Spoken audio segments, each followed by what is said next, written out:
নমস্কাৰ বন্ধু বান্ধৱীসকল, পুনৰ এটা নতুন ভিডিঅ'লৈ আপোনালোক সকলোকে স্বাগতম জনাইছোঁ।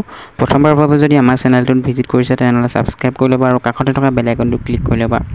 সয়েল কনজাৰভেশ্যন ৰিক্ৰুইটমেণ্ট 2025 ফালৰ পৰা আপোনালোকৰ 34টা ৰেঞ্জাৰ আৰু জেই পোষ্টৰ বাবে আবেদন ওলাইছে, যিকেইটাৰ কাৰণে আপোনালোকে ঘৰতে বহি অনলাইনতে এপ্লাইটো কৰিব পাৰিবা। কি কৰিব লাগিব সবিশেষ জানিবলৈ ভিডিঅ'টো অকণো স্কিপ নকৰাকৈ শেষলৈকে চাই থাকিবা। সয়েল কনজাৰভেশ্যন ডিপাৰ্টমেণ্টৰ ফালৰ পৰা পোষ্ট কেইটা ওলাইছে, যিকেইটাৰ কাৰণে আপোনালোকৰ লাষ্ট ডেটো থাকিব 9 তাৰিখৰ পৰা 15 তাৰিখ 8 মাহ 2025 পৰ্যন্ত। Assam public service commission APSC ফালৰ পৰা পদ কেইটা ওলাইছে 34টা সয়েল কনজাৰভেশ্যন ৰেঞ্জাৰ আৰু জুনিয়ৰ ইঞ্জিনিয়াৰ পদৰ বাবে। 1 নম্বৰ পদটো হ'ল সয়েল কনজাৰভেশ্যন ৰেঞ্জাৰ, পোষ্ট আছে আপোনালোকৰ 16টা পদ আৰু কেটেগৰী ৱাইজ ভেকেঞ্চি যদি ক'বলৈ যাওঁ তেনেহ'লে আনৰিজাৰ্ভৰ কাৰণে 9টা ভেকেঞ্চি, OBC MOBC কাৰণে 1টা ভেকেঞ্চি, SC কাৰণে 3টা ভেকেঞ্চি, STP কাৰণে 2টা ভেকেঞ্চি, STHৰ কাৰণে 1টা ভেকেঞ্চি। পে স্কেল বা চেলাৰী বা দৰমহাটো যদি ক'বলৈ যাওঁ তেনেহ'লে আপোনালোকৰ 22,000ৰ পৰা 97,000 পৰ্যন্ত থাকিব আৰু গ্ৰেড পে'টো থাকিব আপোনালোকৰ 9,700 টকা পৰ্যন্ত। এজ লিমিটটো আপোনালোকে ক'বলৈ যাওঁ যদি তেনেহ'লে আপোনালোকৰ বয়সৰ সময়সীমাটো থাকিব আপোনালোকৰ 21 বছৰৰ পৰা 38 বছৰৰ ভিতৰত বয়সৰ সময়সীমাটো থাকিব। আৰু এডুকেশ্যনেল কোৱালিফিকেশ্যন বা শৈক্ষিক অৰ্হতাটো যদি ক'বলৈ যাওঁ তেনেহ'লে আপোনালোকে বেচেলৰ ডিগ্ৰী পাছ কৰা হ'ব লাগিব।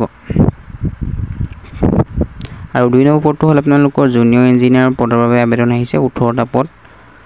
কেটেগৰী ৱাইজ ভেকেঞ্চি যদি ক'বলৈ যাওঁ তেনেহ'লে আপোনালোকৰ আনৰিজাৰ্ভৰ কাৰণে 8টা ভেকেঞ্চি, OBC MOBC কাৰণে 6টা ভেকেঞ্চি, ST কাৰণে 1টা ভেকেঞ্চি, SC কাৰণে 2টা ভেকেঞ্চি আৰু ৰিজাৰ্ভ ফৰ TTN আদিবাসী কাৰণে আপোনালোকৰ 1টা ভেকেঞ্চি।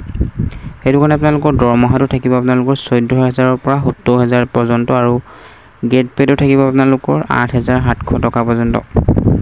বয়সৰ সময়সীমাটো আপোনালোকৰ 18 বছৰৰ পৰা 40 বছৰৰ ভিতৰত হ'ব লাগিব।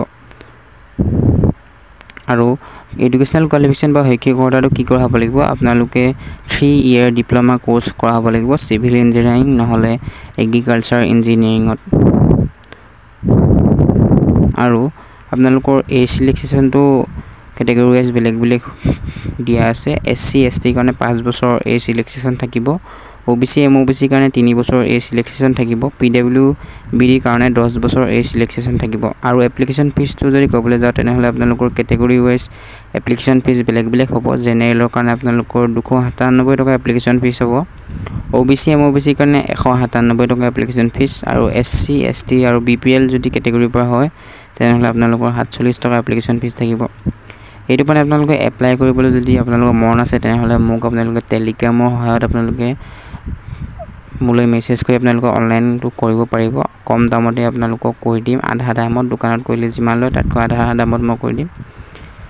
আৰু ইম্পৰ্টেণ্ট ডেটকেইটা জানি থৈ দিয়া যে ষ্টাৰ্ট ডেট হৈছিলে সয়েল কনজাৰভেশ্যন ৰেঞ্জাৰৰ 9 জুলাই 2025 পৰা আৰু লাষ্ট ডেটো থাকিব 9 আগষ্ট 2025 পৰ্যন্ত। আৰু জুনিয়ৰ ইঞ্জিনিয়াৰৰ কাৰণে আপোনালোকৰ ষ্টাৰ্ট হৈছিলে 16 জুলাই 2025 পৰা আৰু লাষ্ট ডেটো থাকিব আপোনালোকৰ 15 আগষ্ট 2025 পৰ্যন্ত। ভিডিঅ'টো ইমানেই আছিলে, ধন্যবাদ। জয় অসম।